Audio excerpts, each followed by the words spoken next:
ปลานีโมว่ายน้ำไปไกล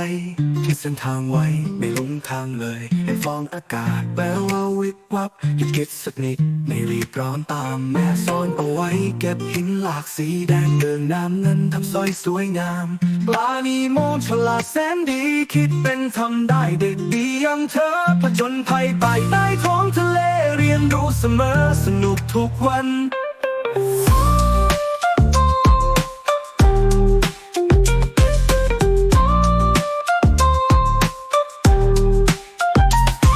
นีโมว่ายน้ำไปไกล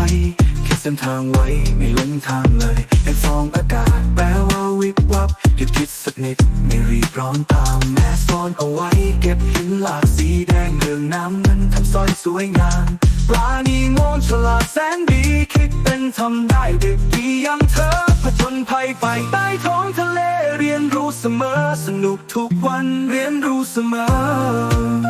สนุกทุกวัน